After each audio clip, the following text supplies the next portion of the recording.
Baiklah, yang pertama yaitu A110, analisis penerimaan dan keberlanjutan hubungan dengan klien. Kertas kerja ini digunakan untuk melakukan analisis terhadap faktor-faktor yang menjadi pertimbangan apakah auditor akan menerima atau melanjutkan perikatan audit.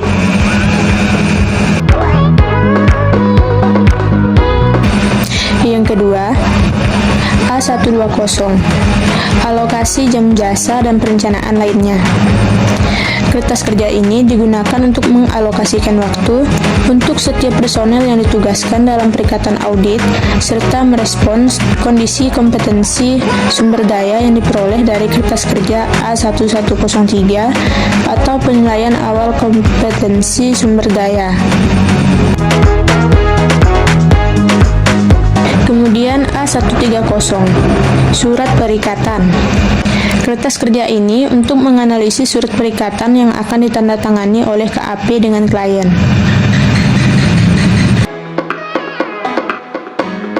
Kemudian A140, surat tugas. Kertas kerja ini digunakan untuk mengecek kelengkapan surat tugas untuk tim perikatan yang akan melaksanakan audit. Selanjutnya, A150, pernyataan independensi.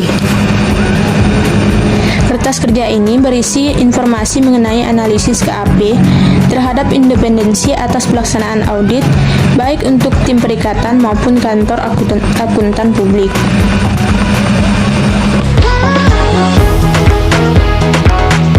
Selanjutnya, A160, komunikasi tahap pra-perikatan. Kertas kerja ini digunakan kertas kerja untuk mengidentifikasi komunikasi dan konsultasi yang terjadi di antara tim perikatan dalam rangka proses pelaksanaan audit. Kemudian A170, perikatan audit tahun pertama. Kertas kerja ini digunakan untuk mengidentifikasi proses atau prosedur yang harus dilakukan auditor pada perikatan tahun pertama. A210, materials awal. Kertas kerja ini digunakan untuk melakukan perhitungan dan pertimbangan dalam penetapan tingkat materialitas. Materialitas pada umumnya dibagi menjadi beberapa level, yaitu 1. Materialitas keseluruhan, 2. Materialitas pelaksanaan, 3. Spesifik materiality.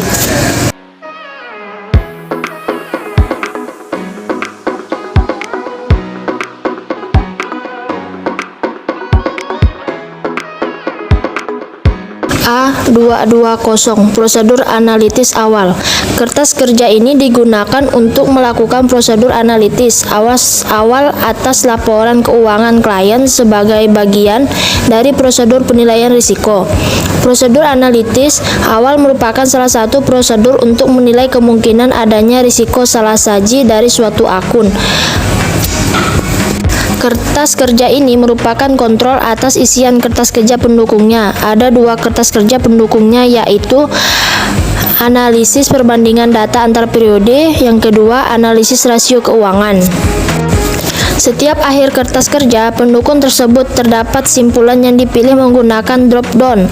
Jika kotak status KKP menunjukkan incompleted, berarti terdapat prosedur yang tidak dilakukan, maka harus dijelaskan pertimbangan auditor tidak menyelesaikan prosedur tersebut.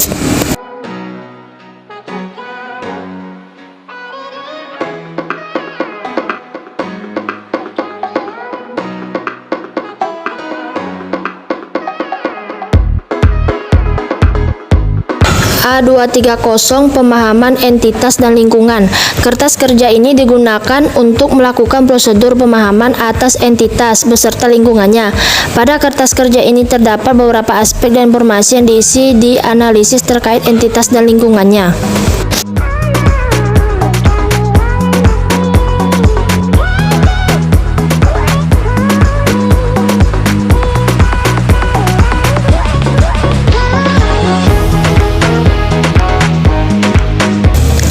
A240 Inherent Risk. Kertas kerja ini digunakan untuk melakukan identifikasi risiko bawaan atau inherent risk client. Risiko bawaan diidentifikasi dan dinilai pada tingkat laporan keuangan dan pada tingkat akun. Kertas kerja ini diawali dengan menetapkan akun-akun yang dimiliki risiko.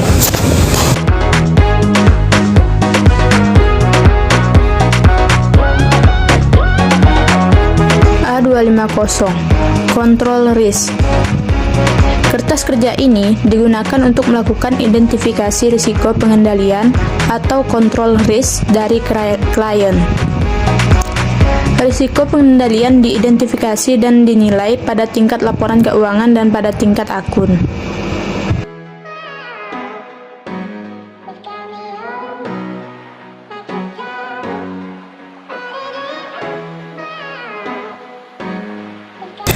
A260 Risiko salah saji material.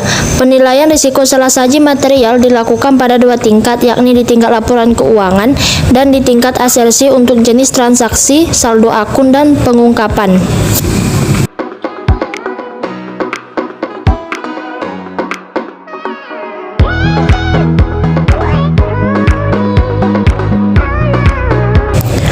A207 Komunikasi dengan TCWG dan CPI.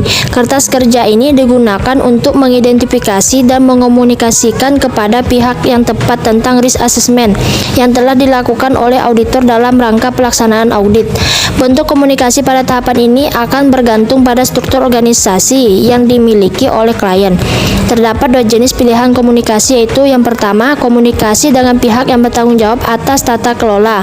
Kedua, komunikasi dengan satuan pengadilan intern. Pada kertas kerja ini terdapat dua pertanyaan yang harus dijawab oleh auditor dengan menggunakan pilihan drop down. Jika auditor menjawab ya, maka muncul link kertas kerja pendukung. Auditor harus mengisi kertas kerja pendukung pada link tersebut.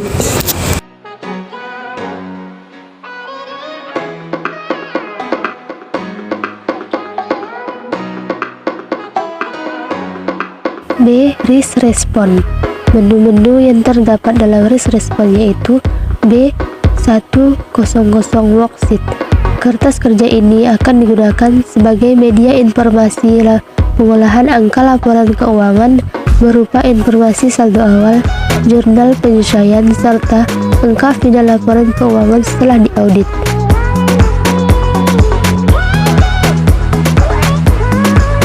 B210 Estimasi akuntansi. Pada kertas kerja ini, auditor harus melakukan identifikasi dan pemahaman atas estimasi akuntansi yang digunakan oleh manajemen dalam penyusunan laporan keuangan. B220 Transaksi dengan pihak berelasi. Pada kertas kerja ini, auditor melakukan identifikasi dan pemahaman atas pihak-pihak yang dikategorikan sebagai pihak berelasi serta sifat transaksinya. B230 Peristiwa kemudian. Pada kertas kerja ini, auditor melakukan identifikasi atas peristiwa-peristiwa setelah tanggal neraca dan menganalisis lebih lanjut apakah mempengaruhi laporan keuangan dan pengungkapannya. B240 Kelangsungan usaha atau going concern. Pada kertas kerja ini, auditor melakukan identifikasi dan menilai apakah terdapat isu mengenai keberlangsungan usaha going concern dari klien. B250 Representasi manajemen. Pada kertas ini digunakan untuk mengidentifikasi apakah auditor telah memperoleh surat representasi dari manajemen dan isinya telah sesuai dengan SA 580 representasi tertulis.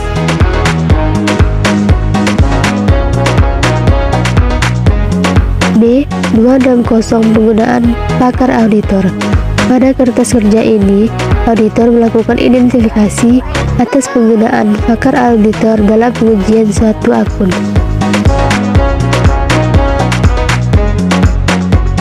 B270 Penggunaan pakar manajemen. Cara pengisian kertas kerja ini sama seperti pengisian penggunaan pakar auditor pada indeks B260. B280 Komitmen dan kontingensi. Pada kertas kerja ini, auditor melakukan prosedur untuk menilai ada tidaknya komitmen dan kontingensi yang perlu diungkapkan dalam laporan keuangan.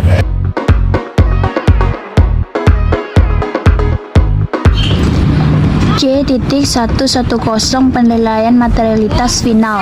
Kertas kerja ini digunakan untuk menganalisis materialitas pada tahap akhir audit setelah seluruh penyesuaian audit yang relevan diposting. Kertas kerja ini akan otomatis terisi ketika seluruh tahapan audit sebelumnya telah diselesaikan. Apabila terdapat perbedaan hasil antara materialitas audit dengan materialitas unaudit yang bersifat material, maka auditor harus memberikan penjelasan terkait perbedaan tersebut pada kolom kesimpulan atas adanya selisih penilaian kembali tingkat materialitas yang material.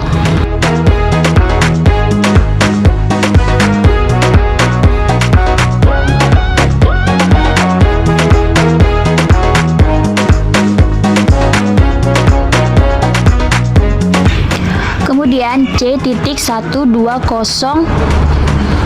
Prosedur analitis final. Kertas kerja ini digunakan untuk melakukan prosedur analitis pada tahap akhir pelaksanaan audit. Analisis terdiri dari analisis perbandingan data antara periode dan analisis rasio keuangan seperti pada prosedur analitis awal.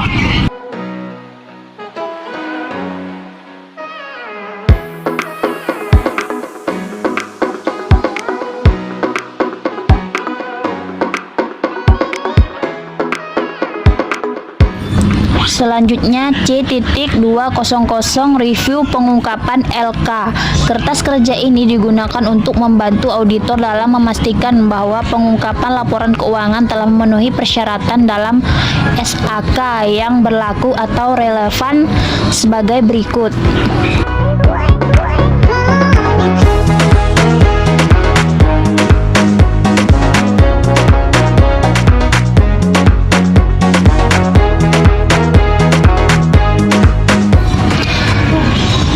C.300 Penelaahan mutu.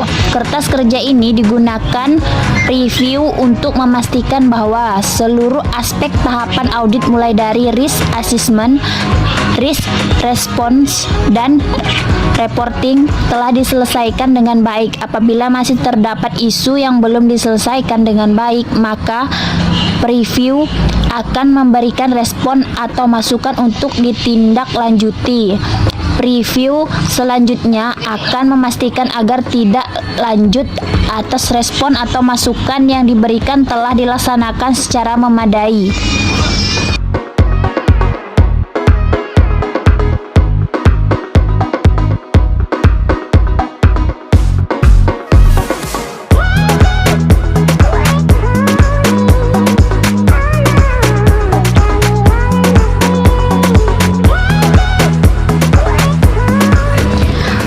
Kemudian C.400 Evaluasi bukti audit.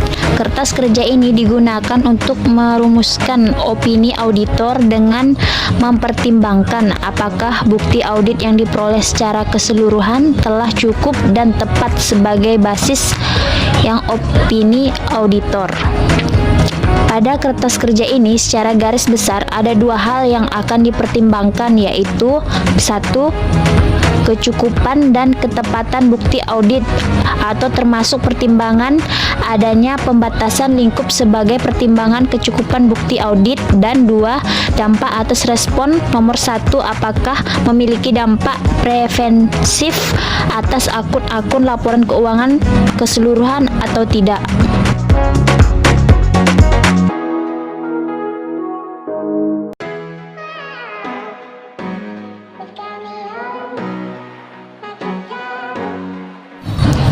C.510 Review LAI. Kertas kerja ini digunakan untuk memastikan bahwa laporan auditor independen yang akan diterbitkan telah memenuhi seluruh persyaratan yang diwajibkan oleh SA 700, SA 705 dan SA 706, baik untuk laporan auditor independen tanpa modifikasi maupun yang mengandung modifikasi, dan juga apabila ada penekanan suatu hal ataupun hal lain dalam laporan auditor independen.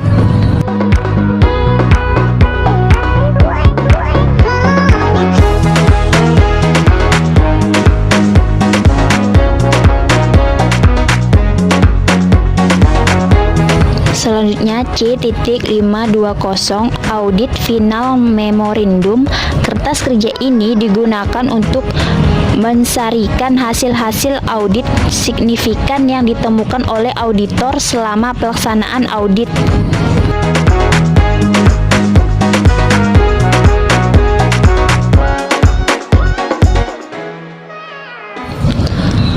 Kemudian C.530 Laporan Auditor Independen Final dan Laporan Keuangan atau Final.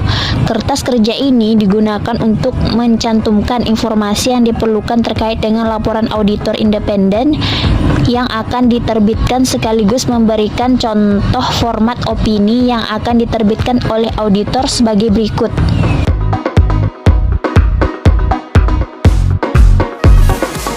D. General. Menu-menu yang terdapat dalam General yaitu D100 Input Laporan Keuangan. Untuk menginput data laporan keuangan pada tahap awal, auditor harus memasuki tahap pra-perikatan terlebih dahulu, yaitu pada kertas kerja A110 Analisis Penerimaan dan Keberlanjutan Hubungan dengan Klien. D200 Lampiran. Daftar lampiran. Lampiran 1, kertas kerja pemahaman organisasi auditan. Lampiran 2, kertas kerja identifikasi masalah. Lampiran 3, kertas kerja pemahaman pengendalian internal. Lampiran 4, kertas kerja penetapan tujuan dan lingkup audit. Lampiran 5, kertas kerja program kerja audit. Lampiran 6, kertas kerja pengujian data audit. D300 Singkatan. Singkatan dalam audit yaitu audit, auditing atau pemeriksaan dalam arti luas adalah evaluasi terhadap suatu organisasi, sistem, proses, atau produk. Audit dilaksanakan oleh pihak yang kompeten, objektif, dan tidak memihak yang disebut auditor.